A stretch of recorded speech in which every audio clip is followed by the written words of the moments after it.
Welcome to steno dictation. Dictation 5 second बाद शुरू होगा।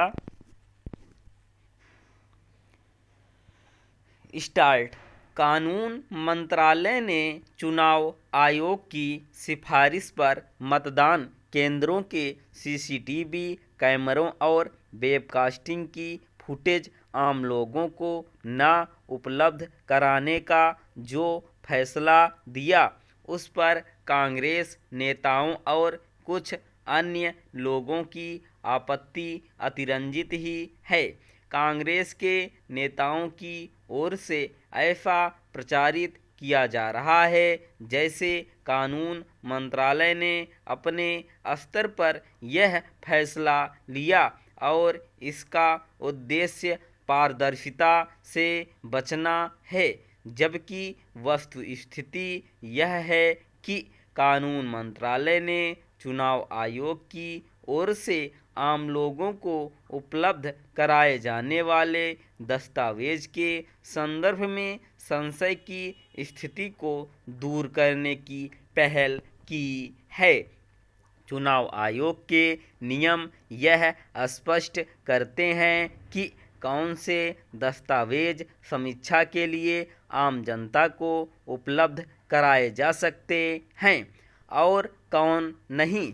नियम यह कहते हैं कि आम जनता को सीसीटीवी कैमरों और वेबकास्टिंग की फुटेज उपलब्ध नहीं कराई जा सकती, लेकिन पिछले कुछ समय से आयोग के नियमों का हवाला देकर इनकी मांग की जा रही थी। चुनाव आयोग ने यह पाया कि इस तरह के इलेक्ट्रॉनिक रिकॉर्ड उम्मीदवारों को तो उपलब्ध कराए जा सकते हैं, लेकिन आम लोगों को नहीं। यह कहना सही नहीं होगा कि चुनाव आयोग के नियम चुनाव प्रक्रिया से जुड़े इलेक्ट्रॉनिक रिकॉर्ड सभी को उपलब्ध कराने की छूट देते थे। ऐसा कोई निष्कर्ष इसलिए सही नहीं होगा क्योंकि सीसीटीवी कैमरे और वेबकास्टिंग आदि बाद के वर्षों में चुनाव की प्रक्रिया का अंग बने। चुनाव आयोग की पहल पर कानून मंत्रालय की ओर से किए गए बदलाव को अपारदर्शी बताना इसलिए उचित नहीं क्योंकि नियमों में संशोधन के बावजूद प्रत्याशी मतदान केंद्रों के सीसीटीवी कैमरों और वेबकास्टिंग की फुटेज का अवलोकन कर सकते हैं। आखिर जब यह सुविधा उपलब्ध है तो किस आधार पर यह माहौल बनाया जा रहा है कि कानून मंत्रालय गोपनीयता के दायरे को बढ़ा रहा है। यदि कोई कानून मंत्रालय के फैसले से संतुष्ट नहीं तो उसके पास अदालत का दरवाज़ा खटखटाने का विकल्प खुला है।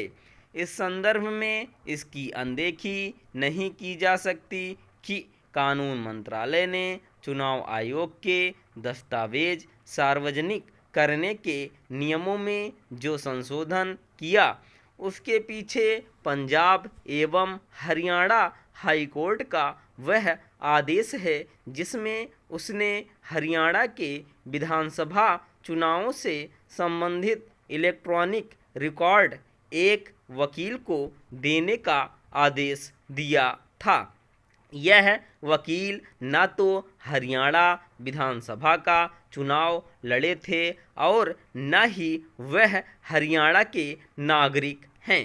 यह समझ पाना कठिन है कि वह किस हैसियत से हरियाणा विधानसभा चुनावों के इलेक्ट्रॉनिक रिकॉर्ड मांग रहे थे। उनका उद्देश्य जो भी हो, चुनाव आयोग की इस दलील को सिरे से खारिज नहीं किया जा सकता कि सभी को चुनावों के इलेक्ट्रॉनिक रिकॉर्ड उपलब्ध कराए जाने से उनका दुरुपयोग हो सकता है और मतदाताओं की गोपनीयता भी भंग हो सकती है।